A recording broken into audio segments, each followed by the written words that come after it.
بسم الله الرحمن الرحيم نحمده ونصلي على رسوله الكريم أما بعد وأعوذ بالله من الشيطان الرجيم بسم الله الرحمن الرحيم إن الدين عند الله الإسلام وقال الله تبارك وتعالى ومن يبتغي غير الإسلام دينا فلن يقبل منه وهو في الآخرة من الخاسرين صدق اللہ العظیم۔ بزرگان محترم اور عزیز دوستو،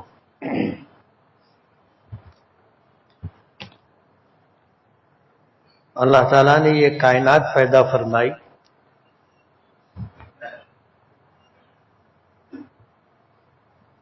بہت ساری مخلوقات اللہ نے پیدا کی، انسانوں کو اللہ پاک نے اشرف المخلوقات بنایا اور کائنات کی ہر چھوٹی بڑی مخلوق کو اللہ پاک نے انسانوں کی خدمت پر مامور کیا۔ نبی کریم صلی اللہ علیہ وسلم کا ارشاد مبارک ہے، ان الدنیا خلقت لکم، کہ یہ پوری دنیا، پوری کائنات اللہ نے تمہارے لیے پیدا کی۔ وَإِنَّكُمْ خُلِقْتُمْ لِلْآخِرَةِ، اور اللہ پاک نے تمہیں آخرت کے لیے پیدا کیا۔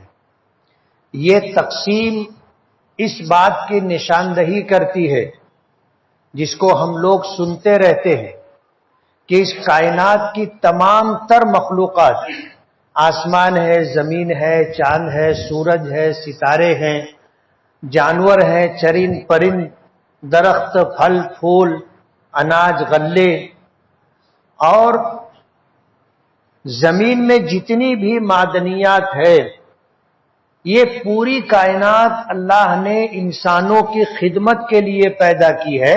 ان کا کام یہی ہے، اس دنیا میں انسانوں کی خدمت کرنا۔ ان کو اللہ نے آخرت کے لیے نہیں پیدا کیا۔ یہی وجہ ہے کہ کل میدان محشر میں تمام مخلوقات اکٹھا ہوں گی اور اللہ پاک تمام مخلوقات کو حساب و کتاب کے بعد مٹی بنا دیں گے۔ حدیث پاک میں آتا ہے کہ اگر سینگ والی بکری نے بے سینگ والی بکری کو اس دنیا میں مارا ہوگا تو اللہ پاک انصاف قائم فرمائیں گے اور بے سینگ والی بکری کو سینگ عطا کریں گے، اور پھر جس بکری نے اس کے ساتھ ظلم و زیادتی کی تھی اس کو بدلہ دلایا جائے گا، اور بے سینگ والی بکری کو سینگ ملے گی، وہ اپنا بدلہ لے لے گی، اللہ پاک دونوں کو مٹی بنا دیں گے۔ تو کائنات کی تمام مخلوقات کا جو مقصد ہے وہ انسانوں کی خدمت، اور انسانوں کو اللہ پاک نے اس کائنات کے لیے نہیں بنایا، ہمیں اللہ نے آخرت کے لیے پیدا کیا۔ جب ہمیں اللہ نے آخرت کے لیے پیدا کیا ہے تو یہ دنیا ہمارے لیے رہنے کی جگہ نہیں ہے، یہ گزرگاہ ہے، یہ گزرگاہ ہے۔ ہم آئے ہیں، یہاں سے گزر جائیں گے۔ کسی کا انتقال ہوتا ہے تو پکارا ہوتا تھا کہ فلاں شخص گزر گئے، یعنی اس دنیا میں آئے تھے، اب یہاں سے گزر کر کے آگے کے عالم میں چلے گئے۔ یہ گزرگاہ ہے، ہم جو ہیں مسافر ہیں۔ حضور نے فرمایا کن فی الدنیا کا انک غریب او عابر سبیل، اس دنیا میں اس طرح رہو جیسے مسافر دوران سفر کسی جگہ رہتا ہے۔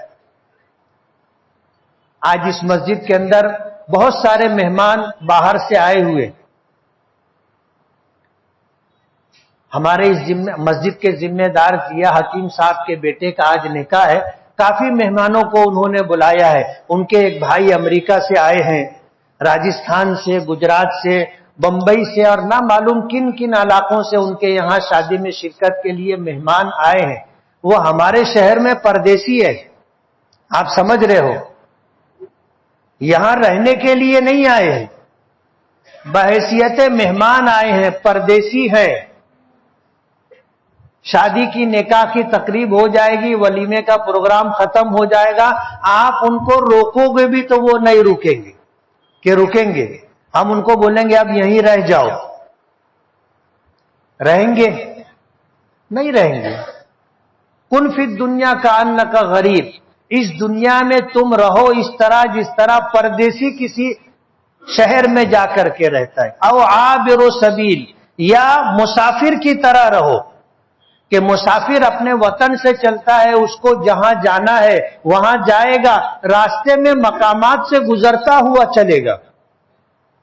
ایک شخص بمبئی سے چلا ہے، اسے دلی جانا ہے، درمیان میں بہت سارے شہر پڑیں گے، وہ وہاں اپنی ضرورت پوری کرنے کے لیے رکے گا تو رکے گا، ورنہ وہ وہاں سے گزرے گا. یہی حال ہمارا ہے. ہمارے آقا سرکار دو عالم صلی اللہ علیہ وسلم نے ہمیں فرمایا کن فی الدنیا، تم دنیا میں اس طرح رہو کأنک غریب، جیسے کوئی پردیسی کسی شہر میں جا کر کے رہتا ہے. او عابر سبیل، یا مسافر کی طرح رہو کہ تم اس راستے سے گزر جاؤ گے. ضرورت ہوئی، تقاضا رہا، رک گئے، پھر آگے بڑھ گئے. یہی حال ہمارا اس دنیا میں ہے. اللہ نے یہ دنیا ہمارے لیے بنائی ہے، لیکن ہمیں اس دنیا کے لیے نہیں بنایا، اللہ نے ہمیں آخرت کے لیے بنایا. نبی کریم صلی اللہ علیہ وسلم نے یہی بات فرمائی کہ ان الدنیا خلقت لکم، یہ پوری کائنات تمہارے لیے پیدا کی گئی ہے. وَإِنَّكُمْ خُلِقْتُمْ لِلْآخِرَةِ، اور تمہیں اللہ پاک نے آخرت کے لیے پیدا کیا. تو یہ دنیا ہمارے لیے ہمیشہ رہنے کی جگہ نہیں ہے، یہ دنیا ہمارے لیے ضرور بنائی گئی ہے.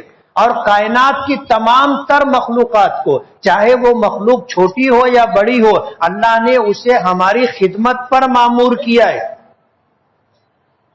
چاند ہمارے لیے نکلتا ہے، سورج ہمارے لیے نکلتا ہے، ستارے ہمارے لیے چمکتے ہیں، زمین سے پھل پھول غلہ معدنیات سونا چاندی نہ معلوم کیسی کیسی چیزیں اللہ نے ہمارے لیے رکھی ہے، اور وہ نکلتی ہیں اور ہمارے کام آتی ہے. ان کی پیدائش کا مقصد صرف یہ ہے انسانوں کی خدمت. یہی وجہ ہے کہ کل قیامت میں تمام مخلوقات کو اللہ ختم کر دے گی، مٹی بنا دیں گے، حساب و کتاب ہوگا. حساب و کتاب کے بعد ان کا ٹھکانہ جنت یا جہنم نہیں ہے، اللہ انہیں مٹی بنا دیں گے. جنت اور جہنم اللہ پاک نے ہم لوگوں کے لیے بنائی.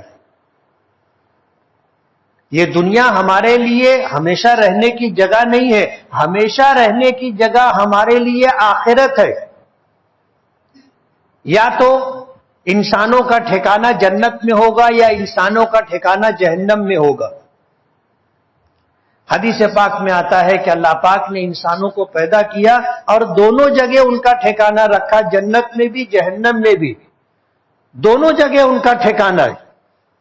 یہی وجہ ہے کہ جب کسی شخص کا انتقال ہونے لگتا ہے، اگر اس دنیا میں اس نے ایمان قبول کیا، اس دنیا میں اسلام کے تقاضوں کو پورا کیا، سرکار دو عالم صلی اللہ علیہ وسلم کی سنتوں کی اتباع اور پیروی کی اور شریعت کے مطابق زندگی گزاری، تو مرنے کے وقت ہمارے آقا فرماتے ہیں کہ اسے پہلے جہنم بتائی جاتی اور جہنم بتائی جاتی ہے، اور اسے کہا جاتا ہے کہ دیکھ یہ تیرا ٹھکانہ تھا، لیکن تو دنیا میں رہا، تو نے ایمان قبول کیا، دنیا میں رہا، سرکار دو عالم صلی اللہ علیہ وسلم کی شریعت اور سنت کے مطابق زندگی گزاری، اس بات کی کوشش کرتا رہا کہ اللہ مجھ سے راضی ہو، اللہ کا رسول اللہ کا حبیب ہم سے راضی ہو، اس بات کی کوشش ساری زندگی کرتا رہا. تیرا ٹھکانہ یہ تھا، اسے جہنم بتائی جاتی ہے، لیکن ایمان شریعت کے تقاضوں کی تکمیل کی وجہ سے اللہ نے اب تجھے یہ ٹھکانہ دیا ہے، اس کو جنت دکھائی جاتی. مرنے والا جب دنیا میں سکرات کی حالت میں، موت کی کیفیت میں جہنم کو دیکھتا ہے، دہل جاتا ہے، لیکن جب اسے یہ خوشخبری دی جاتی ہے کہ اب تیرا ٹھکانہ اللہ نے یہ بنایا ہے، جنت دیکھتا ہے، اس کے چہرے پہ رونق آ جاتی۔ آپ دیکھو گے بہت سارے لوگوں کا انتقال کے وقت یہ دونوں کیفیت دکھ کر کے آتی ہے، بہت بے چینی ہوتی ہے، بہت تکلیف دکھائی دیتی ہے، چہرہ بدلا ہوا ہوتا ہے، لیکن آخر وقت میں چہرے پر مسکراہٹ ہوتی ہے، چہرے پر رونق اور تازگی ہوتی ہے، ایک عجیب قسم کا نور ہوتا ہے، ایک عجیب قسم کی رونق ہوتی ہے، ہم اسے الفاظ میں بیان نہیں کر سکتے۔ اور انتقال ہو جاتا ہے، چہرہ چمکتا دمکتا ہوتا ہے، چہرے پر ایک خاموش مسکراہٹ ہوتی ہے۔ اس کی وجہ یہ ہوتی ہے کہ اس نے مرنے کے وقت پہلے جہنم دیکھا تھا، اس کی کیفیت بگڑ گئی تھی، لیکن جب اسے جنت بتا کر یہ خوشخبری دی جاتی ہے کہ تیرا ٹھکانہ یہ ہے جنت، تو پھر اسے اطمینان اور سکون ہو جاتا ہے۔ حدیث پاک میں آتا ہے کہ روح جو قبض کی جاتی ہے، گنہگار لوگوں کی روح اس طرح نکالی جاتی ہے جیسے بیری کا پودا ہوتا ہے، اس کے اوپر ریشم کا کپڑا ڈال دیا جائے اور پھر اس کپڑے کو کوئی طاقتور شخص پوری طاقت کے ساتھ کھینچ لے۔ یہ بیری کے پودے پر ریشم کا یہ کپڑا چاروں طرف سے ادھڑ جاتا ہے، کھینچ جاتا ہے۔ گنہگار کی روح اس طرح نکالی جاتی ہے اور نیک لوگوں کی روح اس طرح نکلتی ہے۔ ہمارے آقا نے فرمایا کہ جیسے گندھے ہوئے آٹے میں بال ہوتا ہے، دکھائی دیا اسے پکڑ کر کے کھینچو، آرام سے پورا بال باہر آ جاتا ہے۔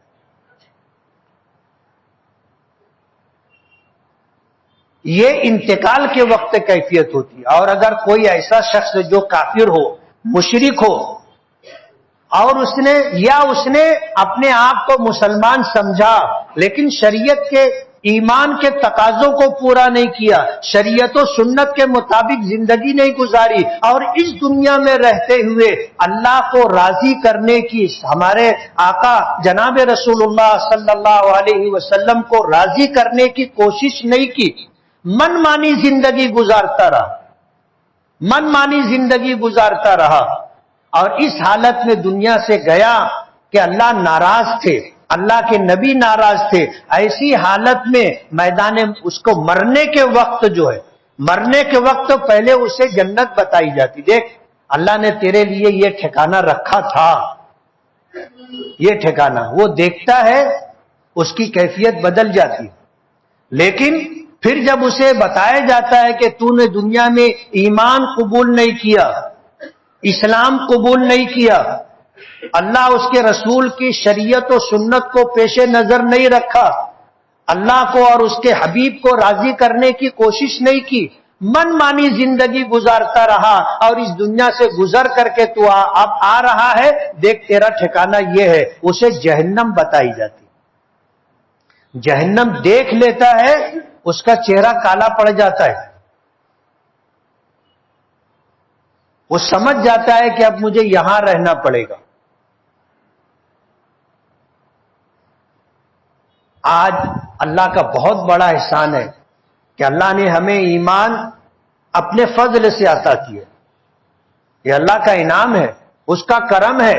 ہم نے اللہ سے ایمان مانگا نہیں تھا، ہم نے اللہ سے آخری نبی کا امتی ہونا مانگا نہیں تھا، ہم نے اللہ سے مکمل دین اسلام مانگا نہیں تھا، اللہ نے ہمیں قرآن کریم اپنے فضل سے عطا کیا، ہم نے مانگا نہیں تھا۔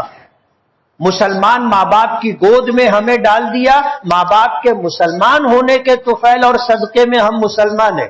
مفت میں اسلام کی دولت، مفت میں ایمان ملا، اسلام ملا، قرآن ملا، سرکار کا امتی ہونا ملا، تو ہمیں اس کی قدر نہیں ہے۔ آپ اسلام کی قدر، اس کی قیمت کیا ہے، آپ ان سے پوچھو جو کسی دوسرے مذہب میں تھے، ماں باپ مسلمان نہیں تھے، انہوں نے اسلام کو سمجھا اور پھر اپنے باپ دادا کا دین چھوڑ کر کے اسلام قبول کیا، اور اسلام میں آنے کے بعد جن حالات سے وہ گزرتا ہے، آپ اس کی اگر زندگی پڑھو گے تو آپ کو اندازہ ہوگا۔ اسلام قبول کرنے والا شخص ماں باپ کو چھوڑ کر کے آتا ہے، بھائی بہنوں کو چھوڑ کر کے آتا ہے، پورے خاندان کو چھوڑ کر کے آتا ہے، کبھی تو ایسا ہوتا ہے کہ بیوی بچوں کو چھوڑ کر کے آنا پڑتا ہے۔ صحابہ کرام رضوان اللہ تعالی علیہ مجمعین کی سیرت پڑھو، انہوں نے جب سرکار کے ہاتھ پر ایمان قبول کیا اور مکہ چھوڑنا پڑا تو مکہ چھوڑتے ہوئے انہیں سب کچھ چھوڑنا پڑا، بے یار و مددگار، خالی ہاتھ، بے بسی اور بے کسی کے ساتھ مدینہ پہنچے تھے۔ اللہ کے رسول صلی اللہ علیہ وسلم نے یہ انتظام فرمایا کہ ایک مہاجر ایک مدینے کے رہنے والے شخص کو، انصاری کو بلاتے تھے اور ایک مہاجر کو، اور کہتے تھے کہ تم دونوں آج سے بھائی ہو۔ اسے کہتے ہیں مواخات، ایک دوسرے کا بھائی بنانا۔ حضور نے ایک مہاجر کو جو ہجرت کر کے اپنا سب کچھ چھوڑ کر مدینہ آیا تھا سرکار کے قدموں میں، اسے بتایا کہ یہ تیرا بھائی ہے۔ ایک انصاری کو بلا کر کے کہا، میں نے واقعہ سنایا پیچھے کہ ایک صحابی تھے عبد الرحمن ابن عوف رضی اللہ تعالی عنہ، جب ہجرت کر کے مدینہ آئے تو جو حالت تھی وہ میں نے بتائی۔ اللہ نے ایک انصاری صحابی کو بلایا اور کہا کہ آج سے تم بھائی ہو۔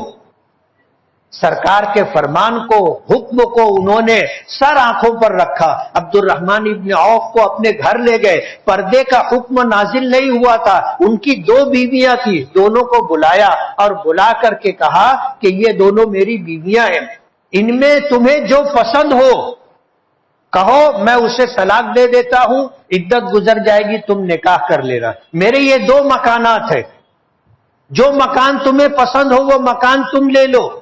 میرے یہ 2 باغ ہیں کھجور کے، ان میں جو باغ پسند ہو وہ باغ لے لو۔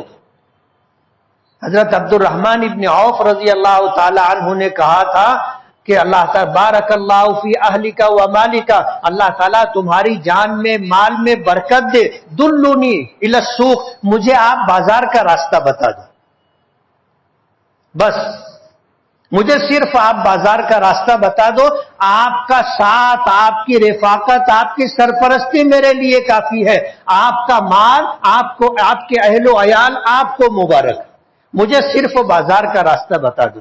صحابہ کرام رضوان اللہ تعالی علیہ مجمعین کی ایک بڑی تعداد تجارت کیا کرتی تھی۔ خود نبی کریم صلی اللہ علیہ وسلم نے کبھی کسی کی بکریاں چرائی تھی مکے میں۔ ایک موقع پر آپ نے فرمایا کہ ایک شخص آپ کی خدمت میں آیا اور آنے کے بعد تھر تھر کانپ رہا تھا حضور کی ہیبت اور روب کی وجہ سے، تو حضور نے فرمایا تھا کہ تم کیوں ڈرتے ہو، کیوں خوف کھاتے ہو؟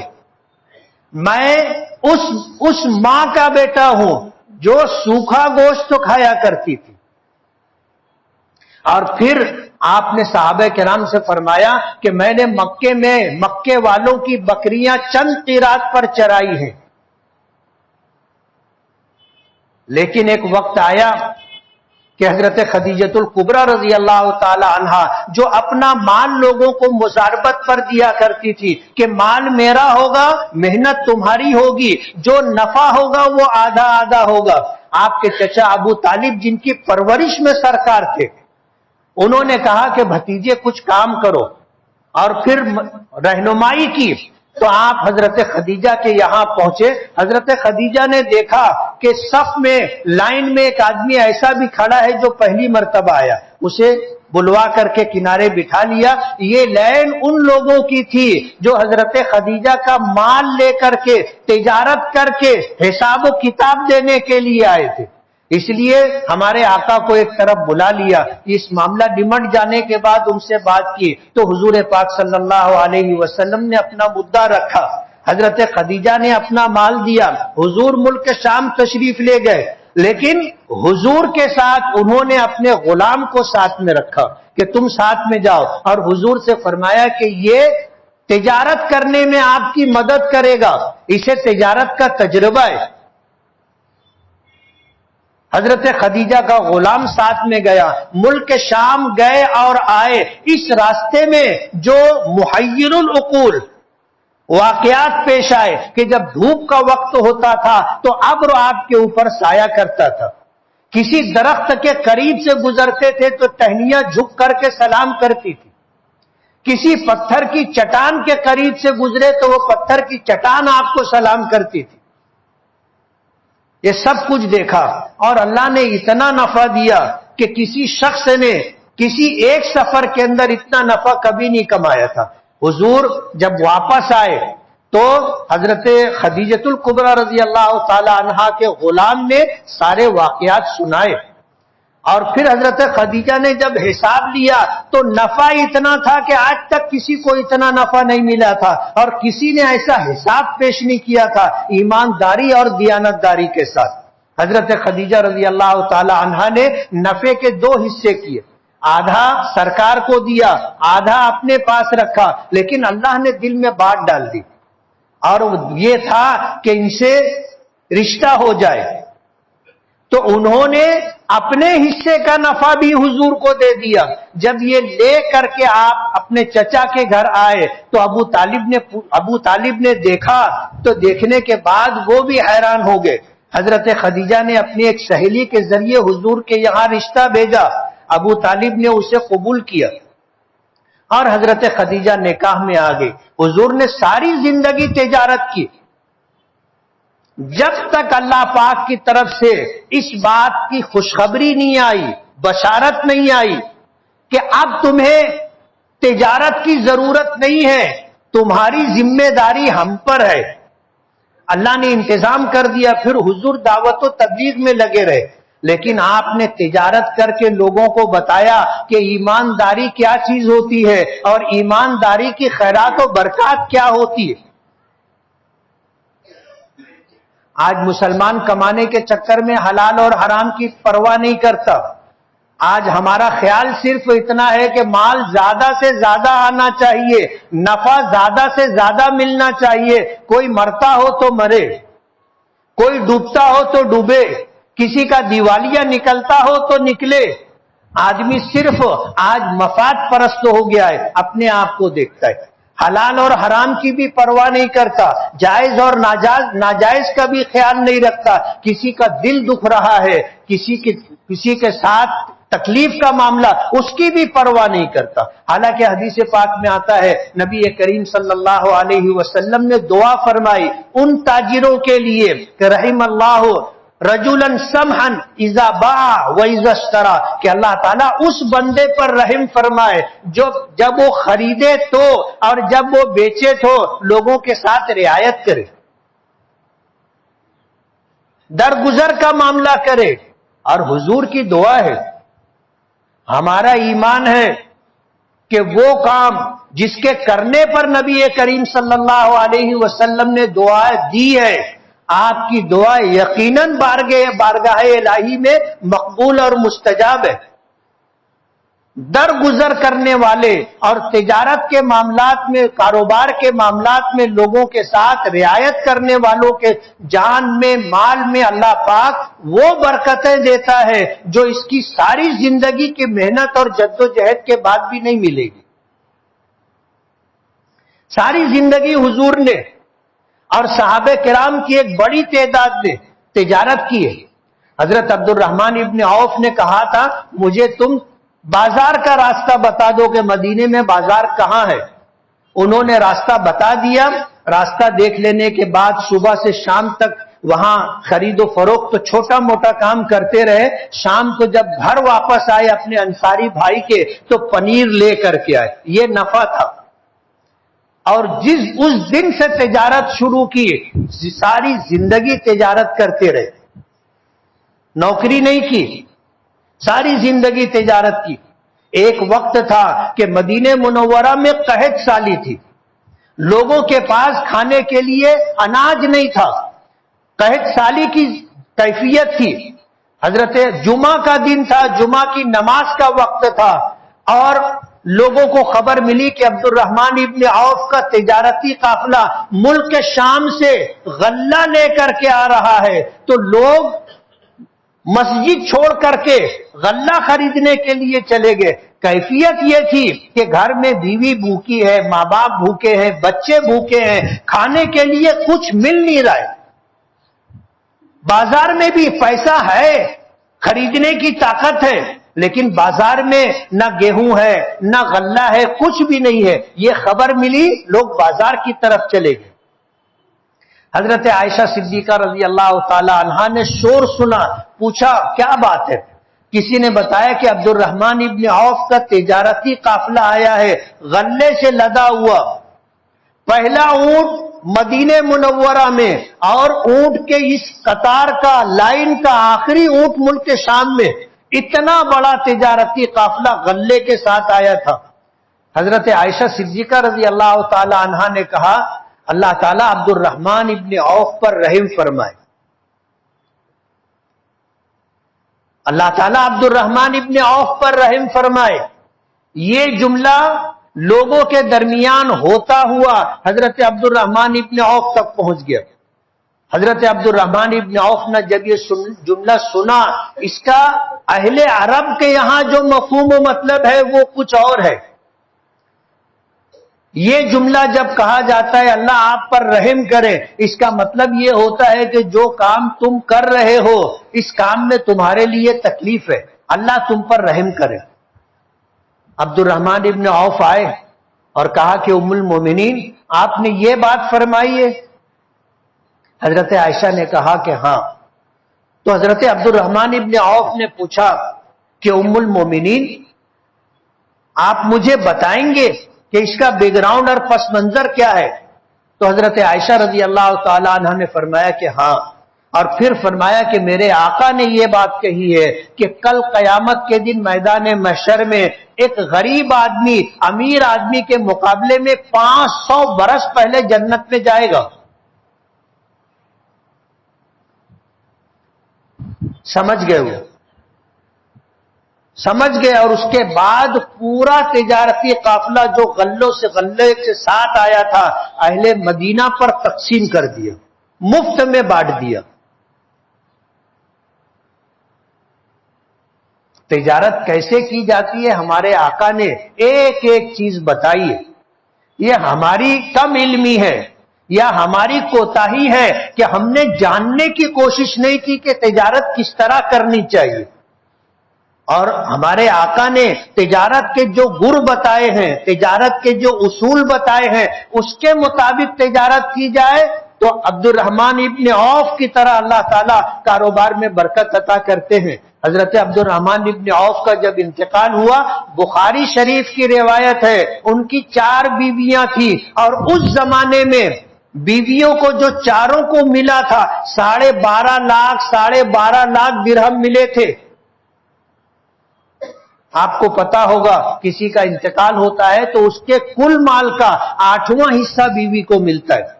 ایک بیوی ہو تو وہ پورا مال لے گی، 2 بیوی ہوگی دونوں میں آدھا آدھا بٹے گا، 4 بیویاں ہوں گی تو یہ 8واں حصہ 4 حصوں پر تقسیم ہو کر ایک ایک بیوی کو دیا جائے گا۔ 50 لاکھ درہم 8واں حصہ بنتا تھا۔ یہ تو درہم تھا۔ بخاری شریف میں آتا ہے کہ کلہاڑی سے سونے کاٹ کر کے لوگوں کے درمیان وارثوں میں تقسیم کیے گئے تھے۔ آج ہم جائز ناجائز کی پرواہ نہیں کرتے، حلال اور حرام کی تمیز نہیں۔ یہی وجہ ہے کہ ہمارے مال میں برکت نہیں۔ ہم مال کی کثرت دیکھتے ہیں کہ یہ اتنا ہے، لیکن اس میں برکت نہیں ہے تو ہمارے لیے کام کا نہیں ہے۔ شیخ عبد القادر جیلانی رحمت اللہ علیہ کے زمانے کا واقعہ ہے۔ ایک شخص آیا اور اس نے آ کر کے پیرانے پیر شیخ عبد القادر جیلانی رحمت اللہ علیہ سے عرض کیا کہ میں نے خواب دیکھا ہے، میں محتاج اور ضرورت مند ہوں، میں نے اللہ سے دعا کی تھی کہ اللہ میری مصیبت دور کر دے، میں نے خواب دیکھا کسی نے بتایا کہ فلاں جگہ 1000 دینار دفن ہے، تم جا کر کے لے لو۔ تو میں نے اس سے پوچھا کہ اس میں برکت ہے؟ تو مجھے خواب میں جواب ملا کہ برکت نہیں ہے، تو میں نے انکار کر دیا کہ میں نہیں لوں گا۔ دوسرے دن میں نے خواب دیکھا، کسی نے کہا کہ 500 دینار وہاں ہے، اشرفیاں ہیں، تم لے لو۔ میں نے پوچھا کہ اس میں برکت ہے؟ کہا کہ اس میں برکت نہیں ہے۔ کہا میں نے انکار کر دیا۔ آج میں نے خواب دیکھا، کسی نے مجھے بتایا کہ فلاں جگہ 1 درہم ہے، تم لے لو۔ تو میں نے پوچھا اس میں برکت ہے؟ تو مجھے بتایا گیا کہ ہاں اس میں برکت ہے۔ تو شیخ نے فرمایا کہ جاؤ وہ تم لے لو۔ وہ 1 درہم لے کر کے آئے، بازار گئے، ایک مچھلی خریدی، مچھلی خرید کے لے کر کے آئے، اسے چیرا تو اس کے پیٹ کے اندر سچے موتی نکلے. وہاں سے ان کا جو سلسلہ شروع ہوا برکتوں کا معاملہ تھا، سمیٹے نہیں سمیٹا جا رہا تھا، اللہ نے اتنا نوازا. آج شریعت کی پاسداری نہ کرنے کی وجہ سے مال ہے ہمارے پاس لیکن برکت نہیں ہے، اور برکت کا یہ تصور صرف ہماری شریعت نے ہمیں بتایا ہے، ہمارے آقا نے ہمیں بتایا ہے. دنیا کی کسی زبان میں برکت کا لفظ نہیں ہے، اور مسلمانوں کے علاوہ دوسری کسی قوم میں کسی مذہب کے ماننے والوں کے یہاں برکت کا تصور نہیں ہے. کسی انگریزی داں سے آپ پوچھو کہ عربی زبان میں برکت کا لفظ ہے، انگلش میں اس کے سامنے کیا لفظ ہوگا، اس کا ٹرانسلیشن کیا ہوگا، وہ نہیں بتا سکے گا. مراٹھی بولو، ہندی بولو، پنجابی بولو، سنسکرت بولو، کسی زبان میں آپ کو برکت کے لفظ کا متبادل نہیں ملے گا. یہ اسلام کا تصور ہے، اور وجہ اس کی یہ ہے کہ اللہ پاک نے ہمیں اس دنیا میں پیدا کیا ہے تو یہ دنیا ہمارے لیے ہمیشہ رہنے کی جگہ نہیں ہے. دو ضابطہ اللہ نے بنایا، یہ پوری کائنات اللہ نے ہماری خدمت پر معمور کر دی. بڑی سے بڑی مخلوق ہے وہ ہماری خدمت پر ہے. ہاتھی جیسے بڑے جانور کی گردن کے اوپر ایک آدمی بیٹھا ہوتا ہے، جسم و جثے کے اعتبار سے، طاقت و توانائی کے اعتبار سے کوئی جوڑ نہیں ہے اس ایک انسان اور ایک ہاتھی کے درمیان، لیکن اللہ نے اس کو مسخر کیا ہے، ہماری خدمت پر معمور کیا ہے، تو اس کی گردن پر آدمی بیٹھ جاتا ہے اور اس سے جو کام لینا چاہے لے لیتا ہے. ورنہ ایک ہاتھی اگر بگڑ جائے تو یہ پوری مسجد میں جو ہزاروں کی تعداد میں مجمع ہے، یہ پورا مجمع مل کر کے اس کو قابو میں نہیں کر سکتا. اللہ نے اتنی طاقت اسے دی، لیکن یہ پوری کائنات اللہ نے ہمارے لیے بنائی ہے، اس لیے یہ ہماری خدمت کرتے، لیکن ہمیں اللہ نے آخرت کے لیے بنایا. وَإِنَّكُمْ خُلِقْتُمْ لِلْآخِرَةِ، اللہ نے تمہیں آخرت کے لیے پیدا کیا. سرکار دو عالم صلی اللہ علیہ وسلم جو دین لے کر کے آئے تھے، جو شریعت لے کر کے آئے تھے، یہ کامل و مکمل ہے. حجۃ الوداع کے موقع پر جب آپ کی زندگی کا اور اس دنیا میں رہنے کا پردہ کر جانے سے پہلے کا آخری سال تھا، قرآن کریم کی آیت میدان مینا میں نازل ہوئی، الیوم اکملت لکم دینکم واتممت علیکم نعمتی ورضیت لکم الاسلام دینا، کہ آج کے لیے میں نے تمہارا دین تمہارے لیے مکمل کر دیا ہے اور تم پر اپنی نعمتیں تمام کر دی ہیں اور تمہارے لیے دین اسلام کو پسند کر لیا ہے. یہ خوشخبری دی. اور یہ وہ بات ہے کہ ایک یہودی عالم نے حضرت عمر رضی اللہ تعالی عنہ سے یہ کہا تھا کہ تمہاری کتاب میں، قرآن میں ایک آیت ایسی ہے کہ اگر وہ ہمارے کسی نبی پر نازل ہوتی تو اس دن کو ہم عید کا دن بناتے. تو حضرت عمر نے پوچھا کہ کون سی آیت ہے؟ تو اس یہودی عالم نے کہا تھا، الیوم اکملت لکم دینکم، میں نے آج تمہارے لیے تمہارا دین مکمل کر دیا، واتممت علیکم نعمتی، اور دنیا جہاں کی نعمتیں میں نے تمہارے لیے مکمل کر دی، ورضیت لکم الاسلام دینا، اور تمہارے لیے دین اسلام کو پسند کر لیا ہے. تو حضرت عمر فاروق رضی اللہ تعالی عنہ نے فرمایا تھا کہ وہ دن ہمارے لیے عید کا دن تھا. آدمی جب حج پر جاتا ہے 9 تاریخ کو میدان عرفات میں ہوتا ہے اور 10 تاریخ کو میدان مینا میں ہوتا ہے، اور یہ ہمارے لیے بقرعید ہے. اللہ نے خود ہی ہمارے لیے اس دن کو بقرعید کا دن بنایا ہے. حضرت عمر نے فرمایا کہ 2 عیدیں جمع تھی، 2 عیدیں، جمعہ کا دن تھا اور 10 تاریخ تھی. تو اللہ نے ہمیں مکمل دین عطا کیا ہے، اس میں پیون لگانے کی ضرورت نہیں ہے. کوئی ایسا کام جو ہمارے آقا نے نہیں کیا اور ہمارے آقا نے کرنے کا حکم نہیں دیا، اسے دین سمجھ کر کے ہم کریں، یہ شریعت میں پیوند لگانے جیسا ہے، مخمل میں ٹاٹ کا پیوند ہم لگا رہے ہیں۔ قرآن کریم اللہ کی ایسی کتاب ہے کہ اس کتاب میں نہ ایک حرف کو گھٹانے کی اجازت ہے نہ بڑھانے کی اجازت ہے، اور اللہ نے اس کی حفاظت کی ذمہ داری لی ہے قیامت تک کے لیے۔ اور سرکار دو عالم صلی اللہ علیہ وسلم کا قرآن کریم کے لیے مفسر بنایا اور قرآن کریم کی تشریح اور وضاحت کی ذمہ داری دی۔ ہمارے آقا نے قرآن کریم کو سامنے رکھ کر قیامت تک آنے والے انسانوں کے لیے 23 سال کے عرصے میں جو کچھ ارشاد فرمایا وہ قرآن پاک کی تشریح ہے، وہ قرآن پاک کی تفسیر ہے، وہ قرآن پاک کی وضاحت ہے۔ اب ہمیں کسی اور کی وضاحت کی ضرورت نہیں ہے، ہمارے آقا کا فرمان آخری،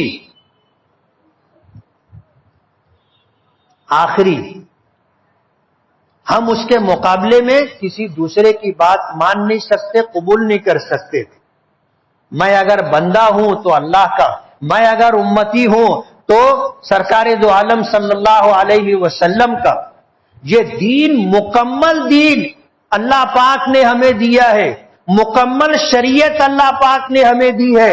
یہی وجہ ہے کہ ہمارے آقا اس دنیا سے تشریف لے گئے، پردہ فرما گئے، اللہ نے آپ کو آخری نبی بنایا تھا، خاتم النبیین بنایا تھا۔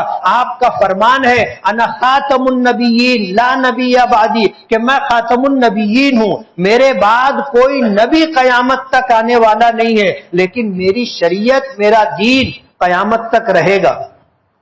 اور پھر اللہ نے انتظام کیا کہ ہمارے آقا کے دنیا سے پردہ کر جانے کے بعد اس دین میں جو تبدیلی آتی ہے، اس دین میں جو خرابی آ جاتی ہے، اور اس دین میں لوگ اپنے اپنے طور پر کچھ نیا کام کر کے اسے دین کا حصہ بنانے کی کوشش کرتے ہیں، تو اللہ پاک ان خرابیوں کو ختم کرنے کے لیے ہر صدی میں ایک آدمی پیدا کرتا ہے جنہیں مجدد کہا جاتا ہے۔ کیا کہا جاتا ہے؟ مجدد۔ ہر صدی میں ایک مجدد ہوتا ہے۔ اللہ کے ولیوں میں سے، علماء میں سے ایک شخص کو اللہ پاک یہ ذمہ داری دیتا ہے، وہ دین کو اثر نو جیسا تھا ویسا کرنے کی کوشش کرتا ہے، اور اللہ کی مدد اس کے ساتھ ہوتی۔ تاریخ اٹھا کر آپ دیکھو، وہ ہر صدی میں آپ کو ایسا کوئی شخص ملے گا۔ ہندوستان میں مجدد الفسانی رحمت اللہ علیہ، شیخ احمد سرہندی، سرہند شریف میں آرام فرمائے، 1000 سال پر اللہ نے ان کو پیدا کیا تھا۔ اکبر کا زمانہ تھا، اس نے دین الہی ایجاد کیا تھا۔ اکبر کے دربار میں کچھ علماء ایسے تھے جو چاپلوس اور خوشامد پسند تھے، وہ بادشاہ کی من مرضی کے مطابق بتایا کرتے تھے کہ ہاں یہ اللہ کا حکم ہے، یہ اللہ کے نبی کا فرمان ہے۔ مجدد الفسانی رحمت اللہ علیہ کو اللہ نے پیدا فرمایا اور ان ساری چیزوں کا انہوں نے خاتمہ کیا۔ حضور کے چچا تھے حضرت عباس رضی اللہ تعالیٰ عنہ۔ جب مکہ فتح ہوا تو مکہ فتح ہونے کے موقع پر حضور نے فرمایا تھا، زمانہ جاہلیت کے سارے جھگڑے میرے قدموں کے نیچے ہیں، زمانہ جاہلیت کے سارے سود بیاج کے معاملات میں ختم کرتا ہوں، اور میرے چچا عباس کی طرف، عباس لوگوں کو پیسہ دیا کرتے تھے اور اس پر سود بیاج لیا کرتے تھے۔ ہمارے آقا نے فتح مکہ کے موقع پر اعلان فرمایا تھا کہ میرے چچا عباس کا جن پر قرض ہے وہ سارے سود میں معاف کرتا ہوں۔ حضرت عباس کو خبر ہوئی، آئے، آ کر کے پوچھا کہ اللہ کے رسول آپ نے ایسا اعلان فرمایا ہے؟ حضور نے فرمایا کہ ہاں، میں نے اعلان کیا ہے کہ میرے چچا عباس کا جن لوگوں پر قرض ہے اس کا جتنا سود اور بیاج ہے میں معاف کرتا ہوں۔ تو حضرت عباس نے فرمایا تھا کہ اللہ کے رسول آپ نے سود بیاج معاف کیا ہے، میں اصل رقم بھی معاف کرتا ہوں۔ حضور نے دعا فرمائی اور اس دعا کی برکت تھی کہ حضرت عباس رضی اللہ تعالی عنہ کی نسلوں میں 535 سال تک حکومت رہی.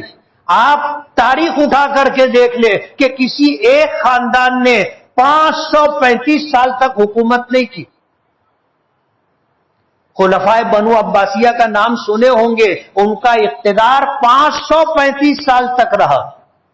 لیکن ان 535 سالوں میں دین میں جو تبدیلیاں آنا شروع ہوئی اور دین میں نئی نئی باتیں آنا شروع ہو گئی، اللہ پاک نے محبوب سبحانی شیخ عبد القادر جیلانی رحمت اللہ علیہ کو پیدا فرمایا. یہ اس صدی کے مجدد تھے، اس صدی کے مجدد تھے. بے پرواہ ہو کر، بے خوف ہو کر کے انہوں نے کام شروع کیا اور خلفائے بنو عباسیہ کی 535 سالہ حکومت میں دین میں جو تبدیلیاں آنے لگی تھی، جو نئی نئی باتیں دین میں آنے لگی تھی، سب کا خاتمہ انہوں نے کیا. ان کی کرامات میں یہ بات ملتی ہے. جس دن وہ پیدا ہوئے تھے 30 شعبان کا دن تھا. 30 شعبان، چاند دکھائی نہیں دیا. مخلوق خدا پریشان تھی کہ آج شعبان کا 30واں دن ہے آخری یا رمضان کا پہلا دن. 29 تاریخ کا چاند لوگوں کو دکھا نہیں تھا. لوگ کشمکش میں تھے. لیکن کہتے ہیں کہ اللہ جب اپنے کسی ولی کو پیدا کرتا ہے تو کچھ نہ کچھ ایسی چیزیں ہوتی ہیں جس سے لوگ اندازہ کر لیتے. جیسے ہمارے آقا سرکار دو عالم صلی اللہ علیہ وسلم کی پیدائش ہوئی تو حضرت آمنہ رضی اللہ تعالی عنہا نے دیکھا کہ ایک نور روشن ہے، اور پھر اس نور میں انہوں نے قیصر و کسریٰ کے محلات دیکھے تھے. ہمارے آقا پیدا ہوئے، کسریٰ کے محل کے 14 کنگورے ٹوٹ کر کے گر گئے تھے. دریائے ساوا جو کبھی خشک نہیں ہوا تھا خشک ہو گیا تھا. اور آتش کدہ فارس میں فارسی اور مجوسی لوگ، وہ آگ جو 1000 سال سے جل رہی تھی، اللہ نے اسے بجھا دیا تھا. حضور کی پیدائش کے یہ وہ اثرات تھے جو دنیا نے دیکھا اور تاریخ کی کتابوں میں ہے. شیخ عبد القادر جیلانی رحمت اللہ علیہ پیدا ہوئے، لوگوں کو تبدیلیاں نظر آئی اور ان کی والدہ نے بتایا کہ اس بچے کی پیدائش ہوئی ہے، دن بھر اس نے دودھ نہیں پیا. اس زمانے کے اولیاء کرام، اکابرین، علماء، بزرگان دین نے اس بات سے فیصلہ کیا کہ یہ بچہ روزہ ہے. آج یکم رمضان ہے، 30 شعبان نہیں ہے.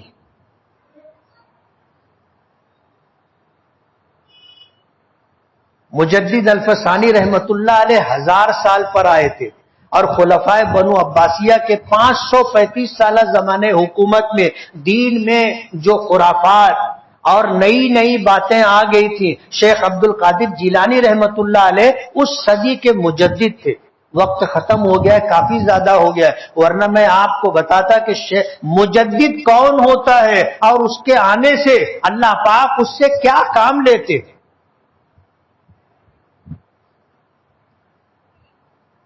شیخ عبد القادر جیلانی رحمت اللہ علیہ نے بہت مشہور واقعہ بال بھارتی میں آپ نے پڑھا ہوگا. بچپن میں تعلیم حاصل کرنے کے لیے جا رہے تھے. والدہ نے 40 اشرفیاں بغل کے کپڑے میں سی کر کے رکھ دی تھی. بچپن میں ہم نے کتاب میں پڑھا. راستے میں ڈاکوؤں نے قافلہ لوٹ لیا، جس کے پاس جو تھا سب چھین لیا. ایک ڈاکو نے شیخ عبد القادر جیلانی رحمت اللہ علیہ، بچے تھے، حصول علم کے لیے بغداد جا رہے تھے. پوچھا کہ تیرے پاس کیا ہے؟ تو کہا کہ میری بغل میں 40 اشرفیہ ہے. وہ حیران ہو گیا.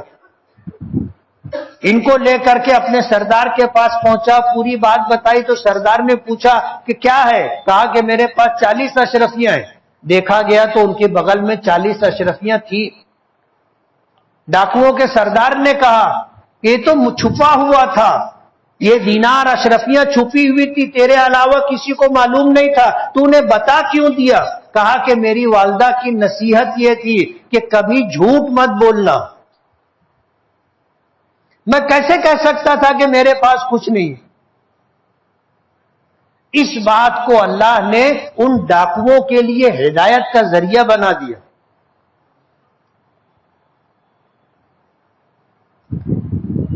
تو میں یہ کہہ رہا تھا اللہ نے ہمیں کامل و مکمل دین دیا ہے، اور اللہ نے ہم لوگوں کو دنیا کے لیے نہیں آخرت کے لیے پیدا کیا ہے۔ ساری مخلوقات کو کل قیامت کے دن میدان محشر میں حساب و کتاب کے بعد اللہ مٹی بنا دیں گے۔ ہم انسانوں کے لیے اللہ نے جنت اور جہنم بنائی ہے، جنہیں ایمان ملا، اسلام ملا، قرآن ملا، اللہ کا محبوب نبی ملا، مکمل دین اللہ نے عطا کیا۔ وہ لوگ جو آخر سانس تک اللہ کو راضی کرنے کی کوشش کرتے رہے، جب اس دنیا سے جائیں گے تو جانے کے وقت پہلے انہیں جہنم بتائی جائے گی، یہ تیرا ٹھکانہ تھا، لیکن تو نے اللہ کو راضی کرنے کی کوشش کی، اب تیرا ٹھکانہ جنت ہے۔ اور اس کے برخلاف جو دوسرا آدمی ہوگا اس کو پہلے جنت بتائی جاتی، دیکھ تیرا ٹھکانہ یہ تھا، لیکن تو نے دنیا میں اللہ کو ناراض کیا، اللہ کے رسول کو ناراض کیا، من مانی زندگی گزاری، اب تیرا ٹھکانہ جہنم ہے۔ مرتے وقت کچھ لوگوں کے چہرے روشن ہوتے ہیں، چمکتے دمکتے ہوتے ہیں، یہ علامت ہوتی ہے کہ انہوں نے اپنا ٹھکانہ جنت دیکھ لیا ہے۔ کچھ لوگوں کا چہرہ بدل جاتا ہے، سیاہی چھا جاتی ہے اور چہرے پر تکلیف کے آثار ہوتے ہیں، یہ علامت ہوتی ہے کہ اس کو جہنم بتا دی گئی اور بتا دیا گیا تیرا ٹھکانہ یہ۔ تو ہم میں سے کوئی بھی ہمیشہ رہنے کے لیے نہیں آیا۔ ہمارے آقا نے فرمایا اعمار امتی ما بین 60 و 70، تمہاری میری امت کی اوسطاً عمر 60-70 سال ہے، 60-70 سال۔ اور 60-70 سال کی عمر میں آدمی کیا ہو جاتا ہے، کیسا ہو جاتا ہے، سب کو پتہ ہے۔ جگر مراد آبادی نے کہا تھا نا کہ ہوش و حواس تاب و تواں سب ہی جا چکا، اب ہم بھی جانے والے ہیں، سامان تو گیا۔ 70 سال 75 سال کی عمر میں آدمی کا کیا حال ہو جاتا ہے آپ کو پتہ ہے، یادداشت ختم ہو جاتی، دانت نہیں رہتے، ہاتھوں میں راشا آ جاتا ہے، بینائی کمزور ہو جاتی ہے، آدمی بولتا کچھ بھی بولنے لگ جاتا، پھر کان سے اونچا سنائی دینے لگتا، یہ سب ہوتا ہے۔ ہوش و حواس تاب و تواں سب ہی جا چکا، اب ہم بھی جانے والے ہیں، سامان تو گیا۔ اس لیے زندگی ہمیشہ کے لیے نہیں ہے، اور اس دنیا کے لیے اللہ نے ہمیں پیدا نہیں کیا۔ یہ دنیا اللہ نے ہمیں اس دنیا میں اس لیے بھیجا ہے کہ ہم آخرت بنانے کی تیاری فکر کریں اور آخرت میں شاد آباد رہے اس کی تیاری کریں۔ وآخر دعوانا ان الحمد للہ رب العالمین۔